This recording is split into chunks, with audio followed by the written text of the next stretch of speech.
Buenas, ¿qué tal? Estamos de vuelta. Saludos, moradores del refugio. Nos encontramos viajando entre nuevos misterios, ruinas ancestrales, secretos de la naturaleza e islas mágicas, recorriendo el mapa en busca de nuevas aventuras. Eso sí, siempre acompañados de Alma Min. Un saludo, aventurero. Jaime Barón. Un saludo, aventurero. Y el que os habla, Víctor Vera. Hoy a Daniel lo tenemos por ahí perdido, así que si se une a mitad, pues aquí lo tendremos, y si no, pues ya hasta la semana que viene. Y bien, pues tras saludar como es debido y presentarnos ante los Moais, nos adentraremos en el claro y haremos una hoguera. Y como es habitual, nos sentaremos y hablaremos mientras llenamos nuestros estómagos. En el episodio de hoy hablaremos de la isla de Pascua. Y bien, la isla de Pascua es una isla de Chile perteneciente a la región de Valparaíso, ubicada en la Polinesia, Oceanía, en medio del Océano Pacífico, a 3.700 kilómetros de caldera. Tiene una superficie de 163 kilómetros cuadrados, lo que la convierte en la mayor de las islas del llamado Chile insular, y una población de 7.750 habitantes, concentrados en Angaroa, que es la capital y único poblado existente en la isla. Y bien, el poblamiento temprano, se decía, que fue entre los años 400 y 1200 después de Cristo, en que construyeron los centros ceremoniales de Au, y estudios recientes descartan la existencia de este periodo. Así que hasta hace no mucho, la primera población fue en estas fechas, pero ahora parece ser que no.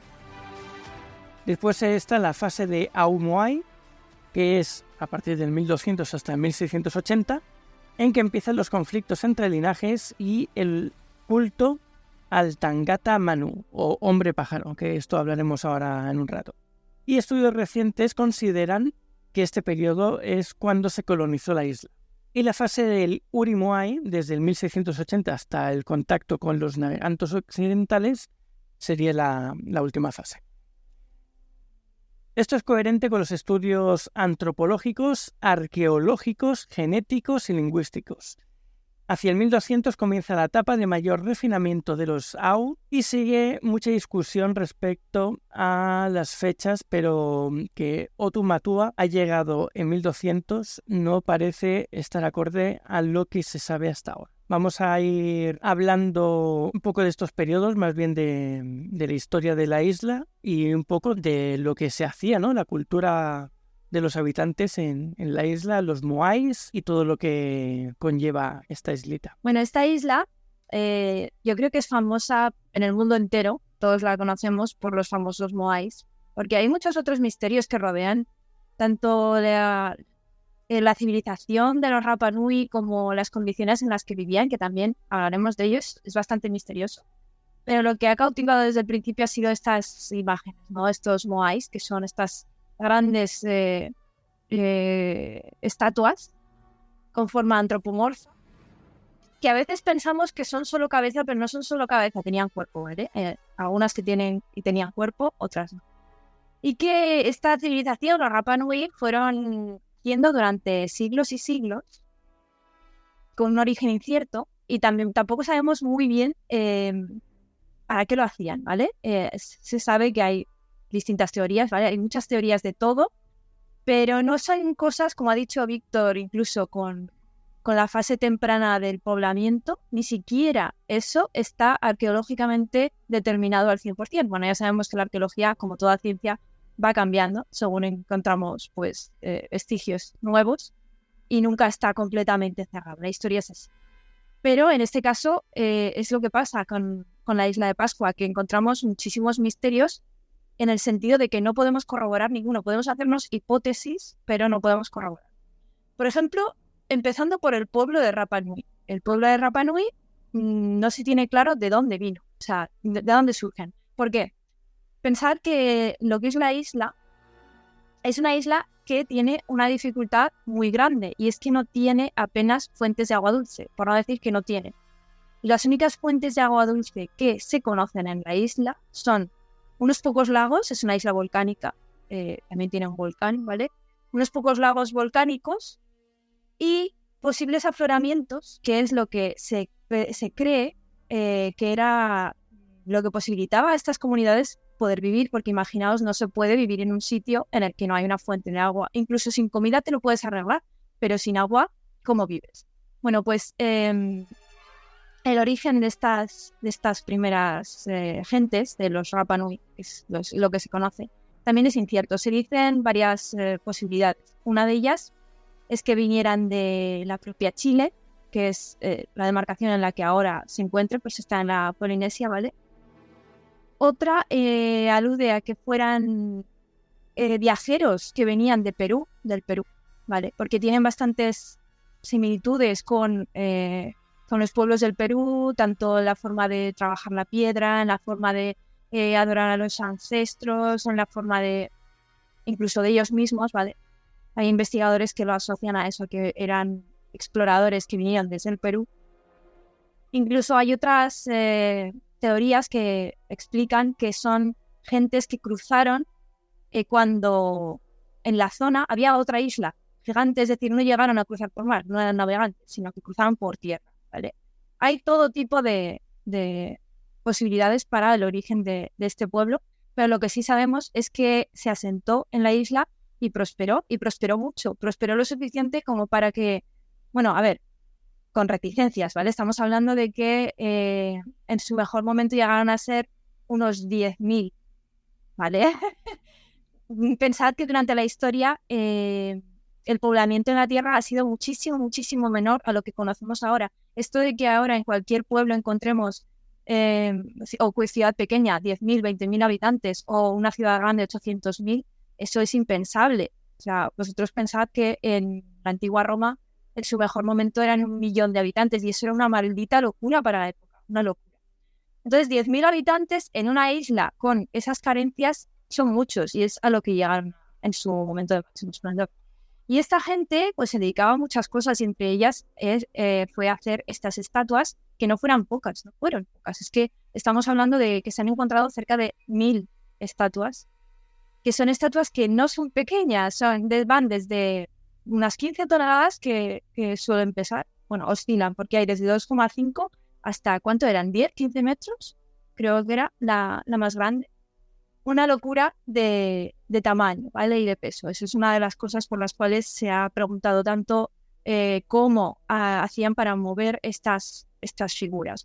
Porque sabemos cómo hacían para tallarlas, que las tallaban curiosamente en el mismo volcán. Y me estoy apresurando y le estoy contando todo de golpe, pero bueno, así hacemos un poco de visión global, ¿vale? Pero una vez talladas, porque las tallaban enteras en lo que es la roca, se tallaban en una roca que es la toba, que es un tipo de roca volcánica, que también se han encontrado en basalto y en otro tipo de rocas. Pero bueno, en lo que es la zona volcánica las tallaban ahí, dejaban una parte por atrás, que luego cortaban y eso ya lo levantaban y lo movían a su sitio a los aju, que serían estos templos ceremoniales en los que se podían colocar en honor a los ancestros, ¿vale? Y tenían que transportarlos. ¿Cómo lo transportaban? Ahí es uno de los misterios. Y bueno, esto como mi visión general, y voy a decir a Jaime, que está mirándome diciendo, bueno, basta. Oh, no, yo no digo nada. Yo estaba sorprendido y decía, yo, bueno, perfecto. O sea, yo estaba callado como diciendo, pues oye, perfecto. Sobre todo, pues Víctor y yo nos callamos. O sea, se marca aquí un monólogo. Un apunte, la altura que decías es entre 2 y 15 metros, sí. Oye, hablando del peso, oye, tú, Víctor, antes del programa decías que has levantado con las piernas casi media tonelada. Perfecto, pues tú, para este tipo de trabajos, habría sido el número 1, la estrella del equipo, básicamente. Vaya. Básicamente, Bueno. tú ya a 10, Víctor, ahí alineados. Todos ahí lo hacen y lo bordan. Y como habéis podido ver, Alma, hasta que lo peta hoy, también hemos podido advertir su vena arqueóloga, de hecho, hablándonos de todo este tipo de descubrimientos. Y claro, hablando de arqueólogos, por cierto, aprovecho esto, ya sabéis que la película, la 5ª entrega de Indiana Jones, pues está por los cines, porque hablando de arqueólogos, no podemos saltarnos que el número 1... Lo siento mucho, Alma, te has superado, pero te quedas con el puesto número 2, que no es poco. Oye, es que Indiana Jones es Indiana Jones, pero por lo menos te quedas con la plata. Así que bastante bien. Y luego, hay otra cosa que a mí me sorprendió de la isla, que para el tamaño que es, porque no es muy grande, como tú bien has dicho, es que no es que solo sea un volcán, tres volcanes. Y los volcanes están situados, fíjate tú, lo que esto me llama también mucho la atención, es el hecho de que están situados más o menos en los vértices, creo que era, de la isla. Y nada, pues es cierto que, claro, esto supone un grave problema por lo que tú has dicho. El agua en la isla es muy escasa y para complicar más la cosa están pues todos estos accidentes geográficos. Ya sabemos que los volcanes, ya sea independientemente del tipo que sea, pues complica pues un poco la vivencia y la vivencia y la existencia de cada una de las diferentes especies. Además, porque la lava, incluso el humo, contamina el agua dulce. Entonces, pues bueno, me parece sorprendente, incluso 10.000, pues me parece ya incluso demasiado. Me parece, de hecho, un auténtico milagro. No solamente el hecho de que hayan construido estas estatuas, por llamarlo de alguna forma, sino el hecho de que hayan conseguido instalarse ahí y haber sobrevivido durante tanto tiempo. Bueno, es muy curioso. A ver, también es verdad que para hacer según y qué cosas, por ejemplo, películas, se basan en historias reales o en supuestas historias reales, como puede ser esta. Y bueno, creo que si no todos, a todos nos sonará la película de Vaiana, ¿no? Pues se supone que está más o menos influenciada por algunos detalles pues de la historia esta que os traemos hoy. Gabrielius dice, sí, por cierto, en el chat, hola Manía y Marco, buenas a todos que estáis por aquí. Muchas gracias por venir. Se dicen que los primeros pobladores pues vinieron a través de los barcos, estos barcos catamaranes que utilizaban los maoríes, y la propia isla que se dice en Vaiana en la que viven, en Motunui, es una pequeña isla que está al lado de la isla de Pascua. Así que de ahí cogen también los nombres. Bueno, se dice que vinieron, que trajeron sus culturas, todas sus costumbres y se instauraron ahí. Parece ser que, como tú decías, pues les fue bastante bien.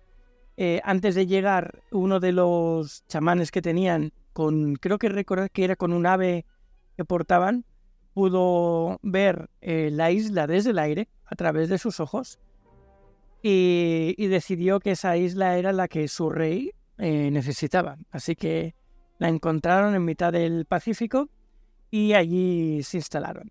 Una vez allí, pues empezaron a evolucionar, venían de una cultura sobre todo de guerras, de conflictos, tenían bastante cultura bélica y en este sitio apartado, idílico, cambiaron esa forma de actuar, esa cultura tan bélica que tenían por una más de arte. Se volvieron más tranquilitos, más artísticos. Y entre ellos pues esculpían estos grandes moais que en un principio eran pequeñitos y no eran tan estilizados, eran más redondos, más rechonchetes. Y conforme fueron pasando el tiempo, las generaciones y la forma de esculpir, pues salieron estos cada vez más grandes y cada vez más con más detalle, ¿no? Más trabajados. Parece ser que entre ellos se fueron haciendo pueblos diferentes dentro de la isla.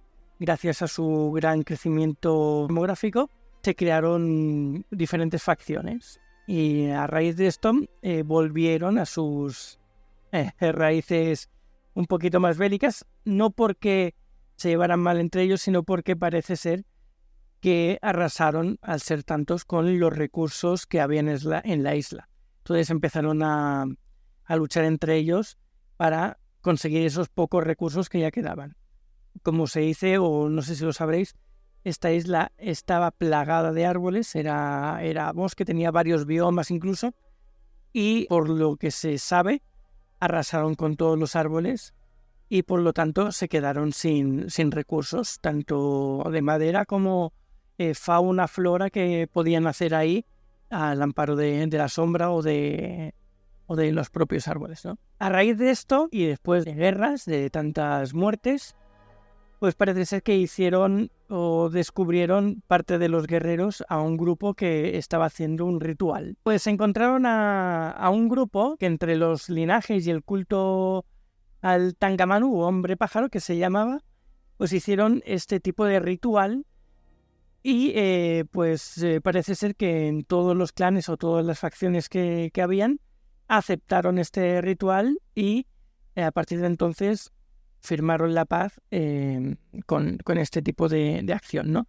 ¿De qué trataba esto del hombre pájaro? Pues parece ser que uno de cada una de las facciones, esto nos vamos un poco a los Juegos del Hambre, ¿no? Uno de cada facción pues aportaba su guerrero, su héroe, el que quisiera participar, para en el momento en el que los pájaros, la migración, pasaba justo por encima de la isla, pues justo en ese momento los participantes tenían que saltar desde un acantilado al mar, o al océano en este caso, ir hasta la isla de Motunui, donde estas aves ponían los huevos, y tenían que ir allí y coger el primer huevo de la puesta, y con ese huevo volver a la isla sin que se rompa, y presentarlo ante el jefe, sería toda la tribu de la coalición que hicieron para estar en paz, ¿no? ¿Cuál era la dificultad de esto? Pues, sí. Una pregunta. Claro, los Juegos del Hambre estaban obligados. El tributo era hombre y mujer, estaban obligados. Tú has dicho el que quisiera. Sí. ¿El que quisiera o estos también estaban obligados? Porque no, ahora voy. Es importante aclarar. Ahora voy el por qué el que quisiera. Vale. Pero antes, claro, esto no era simplemente nadar, creo que eran 1,6 millas la distancia que había entre las islas. No era solo nadar, ser el primero en descubrir la primera puesta de huevo y volver sin que se te rompa. Habían tiburones en esas aguas, así que también se exponían a ser devorados por los tiburones. ¿Y cuál es la recompensa de hacer esto? ¿Y por qué solo los que quieren? Porque el que llegaba primero, su facción, o en este caso él mismo, el que se ofrecía, pasaba a ser rey de toda la isla durante un año, hasta el año siguiente que se volvía a hacer este mismo ritual. Pero ¿qué pasa? Si no participas, pues no serás el rey. Entonces, de ahí que quieras o no quieras. Que por cierto, esto que comentas se puede ver, creo recordar, en la película de Rapa Nui. Sabéis que hay una película con ese nombre. Y Sí. se ve, esto que estás comentando es una de las escenas. No sé si os acordáis vosotros. No me acuerdo de eso. Sí. Yo reconozco la vi hace bastante. Mucho. Según lo estabas narrando, yo lo recordaba en la película. Y además, porque hay un momento en el que, pobre pavo, no sé qué le pasa, no sé si es que se cae o recibe una leche, tiene una herida bastante grande, y claro, a la vuelta, claro, la sangre atrae a los tiburones, y ves, esa escena reconozco que me marcó muchísimo, y los gritos que soltó, pues me hicieron muchísima gracia. A ver, que no es motivo de risa, pero que un tiburón coja y te lleve, pero es que los gritos que pegaba, pues no sé, me hicieron gracia. Y claro, de pequeño yo me estaba descojonando y claro, lo veo ahora con perspectiva y mi madre debía decir, este tío es un psicópata, se está riendo mientras el tiburón coge y se lo está zampando. Entonces, pues bueno. No, pero sí, me acuerdo de la película y efectivamente veías la rivalidad que tenían todos y hablando de rivalidades, había dos especialmente enfrentados porque creo que estaban enamorados de la misma mujer, creo recordar. Y entonces, claro, el tío habían, pues a uno de ellos, que era supuestamente el novio, tenía que defender eso a muerte. El protagonista, sí, bueno, el protagonista, ¿ves? O sea, no se puede eliminar el protagonista, Alba, no se puede. Y tampoco al villano. Unas sí, en algunas no, en otras sí. Sigamos, sigue Víctor. Bueno, yo creo que sí que la he visto, pero ya no me acuerdo de esa película. Es así como de pilla, sí, mola mucho, sobre todo porque no hay muchas películas del tema. Así que si os apetece echarle un ojo, pues sabéis que tenéis esa película, ya tiene unos cuantísimos años. Pero está... No, nos dices, a ver, luego nos das tu opinión, Víctor. Luego que la veas, puedes decir, Alma, no me vuelvas a recomendar más películas. Ha sido una auténtica decepción. Básicamente hasta ahí llegaron los conflictos y luego pues hubieron otros problemas, ¿no? Como pueden ser luego las incursiones de los europeos, los hicieron esclavos también por parte del Perú, creo que fue, y se los llevaron de la isla. También su propia pandemia, a través de los recién llegados, pues trajeron muchos virus y cosas de los que no estaban preparados y perecieron muchísimos. Y su propio COVID, básicamente. Y bueno, y hablando de matanzas por parte de los extranjeros, mira, me ha recordado a este europeo que se llama Joan Maristany, el apodado El Tara. Quizá porque estaba tarado, pero el caso es que este señor fue muy hábil, fue un auténtico fiera, un crack, pues fue un auténtico caballero cuando cogió y se cargó al tercio de la isla en el siglo XIX, en el año 1830 y tantos, algo así. Y nada, los motivos, pues creo que eran algo que ha dicho Víctor, creo que eran un tema de recursos que llegaron ahí y aplicaron la técnica Shakira. Iba a decir Shakira, pero no es, realmente es Shakira. Pues bueno, esta técnica básicamente consistía en que pues se acercaban los señores, hacían todo el destacamento, se desplegaba enseñando pues objetos relucientes, objetos que pudieran llamar la atención. Claro, los indígenas se acercaban a ver estos objetos brillantes y cuando estaban cerca cogían, sacaban las pistolas y los fusiles y bueno, no tengo mucho más que decir, o sea, ya nos podemos imaginar por dónde iban. Era un destacamento de 80 personas, de 80 soldados, creo recordar. Y nada, pues lo dicho, un tercio de la población de la isla se fue directamente a hacer... Esta técnica que has comentado tú de dejar los tesoros en la arena, esperar a que sean los indígenas, en este caso es que, y en otros casos obviamente, se llevaría a cabo con estas intenciones malvadas, por así decirlo. Pero también era una forma muy común de hacer, sobre todo, primeros contactos comerciales con nativos, por ejemplo, en toda la zona del Caribe y demás, cuando se empezó con la conquista y demás, pues eso era muy común. Llegabas a una zona, no sabías, el conquistador llegaba a la zona, el navegante quería comerciar, deja fragmento de lo que lleva en su bodega expuesto y los nativos dejan otra cosa. Entonces es como un intercambio sin llegar a rozarse porque todavía las relaciones no están. Lo comento porque es una curiosidad. Y referido al tema de las poblaciones de las que estabas hablando, es verdad, pero también hay que tener en cuenta que cuando los europeos llegaron a la isla de Pascua, en el 1722, ya había sufrido un decrecimiento poblacional enorme, pero bárbaro. Si en su época de apogeo, como hemos dicho antes, estaría cerca de los 10.000 habitantes, cuando los europeos arribaron a las costas no habría más de 3.000. Entonces ya había habido un decrecimiento enorme de población. ¿A qué se debe este decrecimiento? Que se produjo entre el siglo XV, que es cuando acaba un poco el apogeo, hasta el 1700. Hay teorías. Está la teoría de que hubo una gran sequía. Como hemos dicho, ya estaba mal el tema del agua. Estaban viviendo básicamente a base de filtraciones de agua dulce que salían hacia el océano y que podían permanecer ahí bastante tiempo. Esto es un estudio que hizo la National Geographic, por cierto. Y se corroboró. También hacían presas y demás. Bueno, pero si imaginaos en este contexto llega una gran sequía, pues eso es capaz de matar a cualquiera.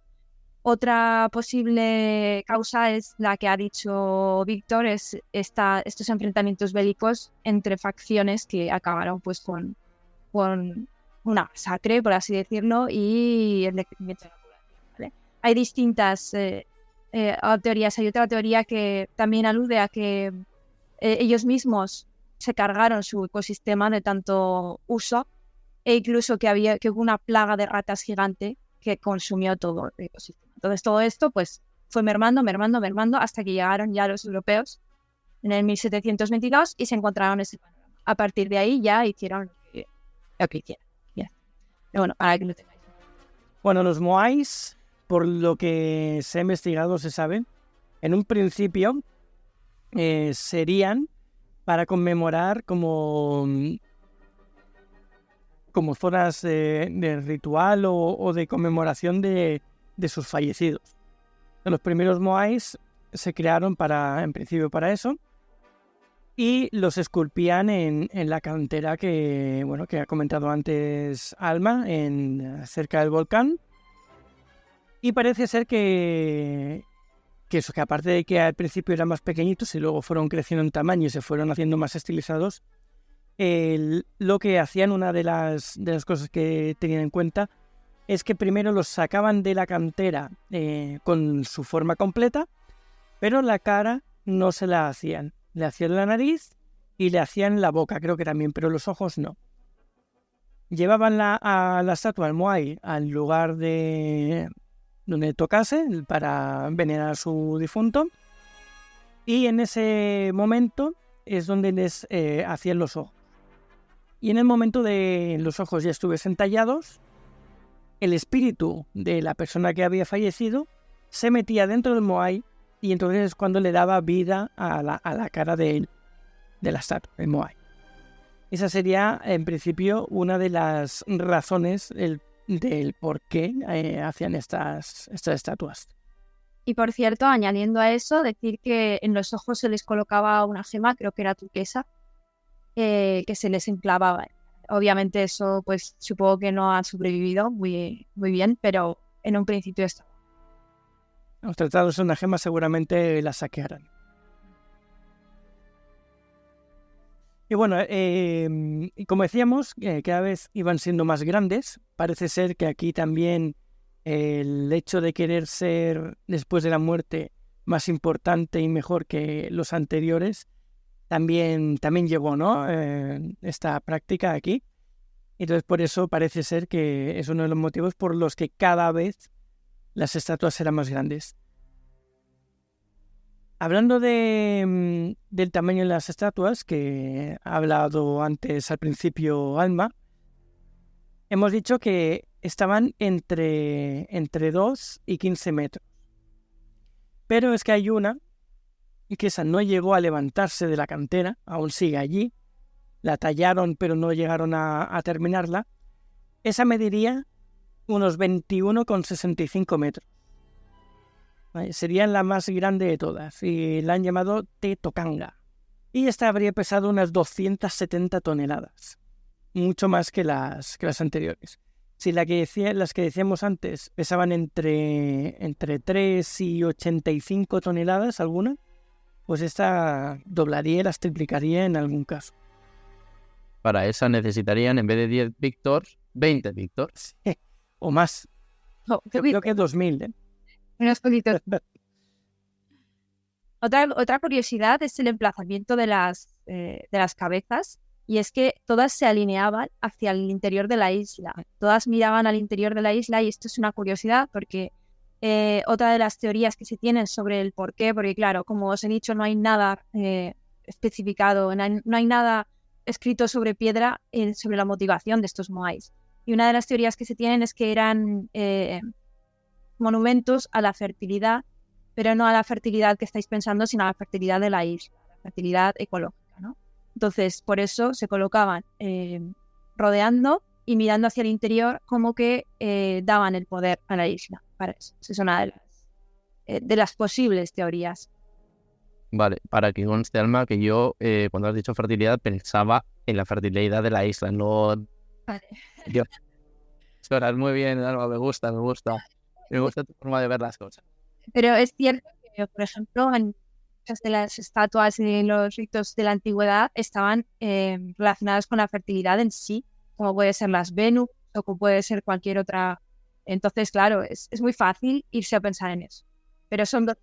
Y además, muchas veces las deidades están complementarias, ¿eh? La deidad que protege la fertilidad humana también hace la fertilidad de los campos, y normalmente están unidas. Luego, fíjate tú, antes has hecho una comparación con el pueblo romano, y fíjate tú, el pueblo romano ya sabemos que fue bastante avanzado. De hecho, nada, solamente hay que ver sus grandes monumentos, y sabemos que disponían de grandes maquinarias para realizar todos los edificios que iban construyendo. Obviamente este pueblo no tendría ni la mitad, pero sí que es cierto que debía de contar con algún tipo de sistema para precisamente transportar todas estas obras de arte, y también el tema de levantarlas, salvo esta última que has mencionado tú, Víctor. El sistema que debían tener, con el que debía contar, debía de ser, en cierto modo, bastante eficiente o eficaz para la época, porque, como hemos dicho, su peso y su tamaño eran de lo más desproporcionados. Sí, hay varias teorías. Una de ellas, y es por lo que se explicaría la deforestación, es que utilizaban los árboles para transportarlas, poniéndolos debajo como ruedas. Otra que dicen es que hacían como una especie de ungüento de mejunje de hierbas que ponían debajo de las estatuas, y con el propio peso de la estatua se creaba este líquido viscoso, y con lo que podían empujar las estatuas y llevarlas a su sitio. Otra que es muy graciosa y sería muy original es que se ponían todos alrededor de la estatua con cuerdas y jugaban un poco a lo de estirar, ¿no? La cuerda, a ver quién gana, a ver quién estira más, pero para hacerla andar. La estiraban primero de un lado, la inclinaban y desde el otro lado estiraban. Entonces la iban inclinando de un lado para otro y la hacían caminar al Moai. ¿Os imagináis Básicamente, que no. eso? O sea, pensadlo, si la tienen que llevar aunque sea 500 metros más allá, eso es una locura, ¿eh? Bueno, no tenían nada más que hacer. Comer y llevar estatuas, y ya está. Imagínate que se te cae en una de esos vaivenes, que yo creo que es bastante posible, entonces para arriba. Sí, he visto un vídeo de unos exploradores, o sea, unos investigadores que fueron a la isla y lo hicieron, con una pequeñita, pero lo hicieron. Y se les cayó varias veces, de boca además. Y la estatua seguía entera. A ver, que ha dicho Jaime es muy cierta, y es que nosotros nos pensamos que a lo mejor que no tenían más que sogas y palos, ¿vale? Pero está casi demostrado que a lo largo de la historia los pueblos han tenido más tecnología de lo que nos hemos pensado, y que realmente es sorprendente, ¿no? Por eso tanto Egipto con la erección de las pirámides como los moais pueden haber sido hechos gracias a una tecnología que no ha llegado hasta nosotros. O sea, maquinaria que no ha llegado hasta nosotros o cualquier otra cosa. Entonces, eso siempre está ahí. Nosotros nos pensamos que los pueblos antiguos pero tenían grandes avances científicos ya desde los albores de la humanidad. Luego viene lo que tanto le gusta a Gavrilus, que es el fenómeno ovni, que se dice que fueron ellos los que movían, ¿no? los moais a su sitio. ¿Ves? Está contento. Bien, dice. Bueno, también hay varias cositas graciosas que decían. Una es que tenían patas, o sea que eran mágicos, y se levantaban y corrían a su sitio y se quedaban ahí. Y después hay otra que es muy buena también, y si es cierto el que ponía las estatuas en el lugar concreto, ese sí que era buenísimo, es que se esperaban a que el volcán erupcionase y las esparciese por la isla. ¿Sabes? Me has matado. Son buenísimas. Muy buena, sí. ¿Dónde cuenten, no? Sí, o sea, las ponían alrededor del volcán, donde la cantera, y cuando petara, pues ahí caían cada una donde tenían que ir. No puede ser. ¿Cómo que no puede ser? Muy alineadas, según tengo entendido, o sea, están muy bien puestas. Imposible, no, mínimo un 0,000000001% hay. A ver, a lo mejor las lanzaban a un sitio y ya en ese sitio ya se apañaban para colocarlas un poquito. No, caían tal cual. O sea, vamos, en el programa caiga quien caiga, o sea, básicamente. Estoy diciendo que el que colocaba las estatuas en el sitio era buenísimo. Para que luego volaran. Quiero decir. Mira, casi me creo más la teoría de la magia a eso que me estás contando. O sea, Las piernas y los ovnis son mejores. Ostras, lo de la teoría de que se levantan ellas solas y van, me parece maravillosa, ¿eh?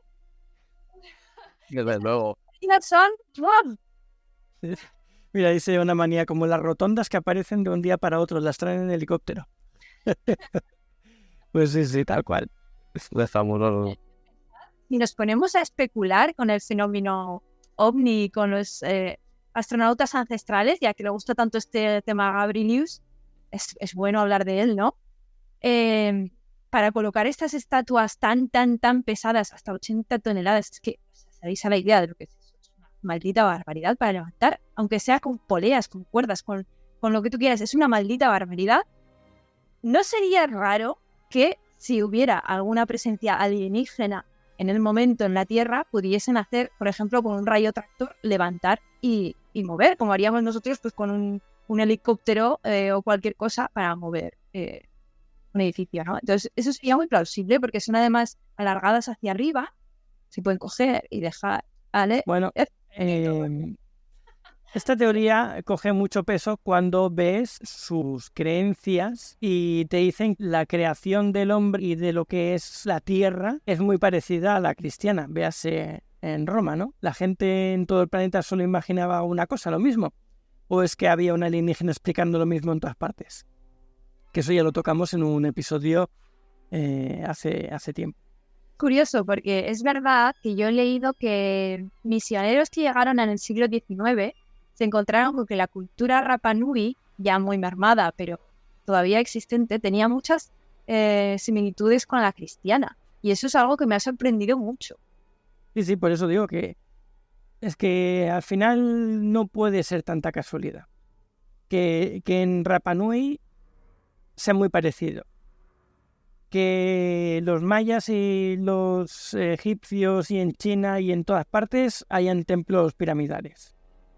Que las catástrofes mundiales en todas las culturas son diluvios y no sé, es muy raro. O ha pasado en todos lados lo mismo, o había alguien explicando lo mismo en todas partes. Así que curioso. A ver, hay que tener en cuenta que en su momento todos los continentes estaban unidos. Entonces puede ser que cuando se produjera la separación se produjera que estoy simplemente lanzando la idea, pues se produjera una gran hecatombe que incluyera pues algo de diluvio, o una catástrofe de fuego, y quizás esta historia fue pasando de abuelos a nietos y así sucesivamente. Y está muy claro que en todas las culturas siempre se ha asociado pues esto, que los castigos van asociados al fuego y cosas así, o el diluvio. Pues es un tema que sin duda ha ocupado un tema religioso. De todas formas, también te digo una cosa, los volcanes ya sabemos que es la fuerza de la Tierra y son puro caos, es prácticamente eso. Entonces luego ya tocaría la reestructuración de la sociedad. Mira lo que dice Gabrilius. Eran unos hermanos extraterrestres que se pelearon y cada uno montó su propia civilización. Pasó igual con los hermanos de Adidas y Puma o de Lidl y Aldi. Todos extraterrestres también. No, pero poca broma, ¿eh? Que a la Atlántida y Lemuria, por ahí andan los tiros. No sé yo, ¿sabes? A ver, una cosa... sí, es verdad que hay cositas así, pero lo que dice Jaime tiene mucha razón. Las grandes catástrofes mundiales generalmente suelen, si son muy grandes, como por ejemplo la erupción del Krakatoa o muchas otras que ha habido, suelen afectar a todo el planeta, ya independientemente de la configuración en la que esté, porque las Pangeas fueron hace muchísimos millones de años, el hombre no las ha vivido. Pero independientemente de eso, los diluvios que se ven en muchas civilizaciones diferentes, es verdad que es muy posible que hubiera un gran diluvio universal en cuanto a que afectara a una gran parte del planeta y afectara de hecho a muchísimas culturas a la vez. Entonces, y cada cultura desde su misticismo, porque ya sabemos que antes eran mucho menos cientificistas como somos ahora, materialistas, y todo lo achacaban a algo religioso, pues montarán sus propias historias y encuentras pues diluvio aquí, diluvio allá y tal. Eso es es bastante plausible, ¿vale? Que todas estas cosas estén conectadas en ese sentido. Mira, aquí Marco nos deja otra teoría de unos navegantes provenientes de una civilización antes de la era del hielo, que esparció su conocimiento por diversos lugares. Y aquí viene algo que tiene mucha razón de Gabrielius. Esto es para enmarcar nuestro podcast. Dice, Alma dando la razón a Jaime, pedir un deseo. Menos mal que tenemos aquí gente que nos está viendo y se ha dado cuenta. Si no, eso creería. Algo increíble. ¿En qué multiverso se podía haber dado esto? Esto es como los vídeos de si nadie lo hubiese grabado, nadie lo creería. Pues lo mismo. Totalmente. No es verdad, yo le doy la razón. Bueno, resumen rápido. Hay mucho misterio, hay mucha historia, hay mucha cultura. También podemos tomarlo como fuente de inspiración o de conocimiento, porque estamos viendo que una cultura que ha vivido tranquilamente, que ha evolucionado tecnológicamente mucho dentro de lo que es su civilización, ha arrasado con todos los recursos de los que tenían disponibles y al final han acabado desapareciendo prácticamente. Lo podemos magnificar y tomarlo como para todo el planeta como especie, que no nos pase lo mismo. Que cojamos y no nos vengamos arriba con la tecnología, nos quedemos sin recursos y nos vayamos todos al carajo. Lo estamos haciendo ya. Correcto. Básicamente. Por eso vamos a ir a la Luna y a Marte, para cargarnos más sitios. Efectivamente. Ahora de una cosa, y es que el universo es muy grande, ¿eh? Y el espacio está en constante expansión.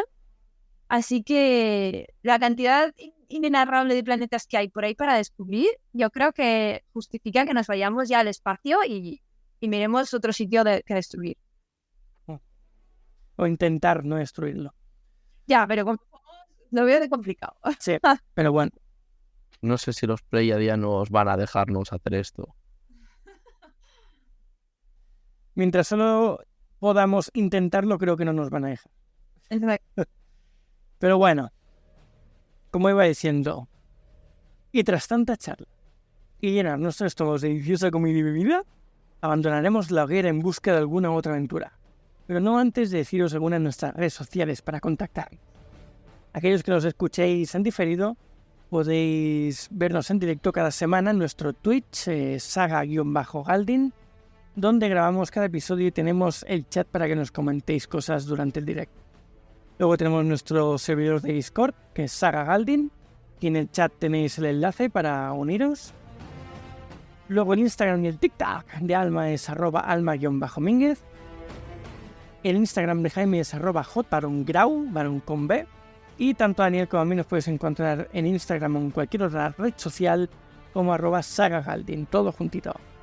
Así que nada, muchas gracias por escucharnos y nos vemos pronto en el siguiente programa de Refugio del Aventurero. Un buen viaje, aventurero.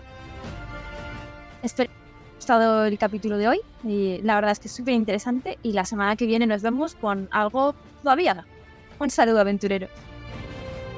Pues lo dicho, muchas gracias por haber estado ahí y ante todo, nunca confundamos Isla de Pascua con la Isla de Navidad. No tienen nada que ver.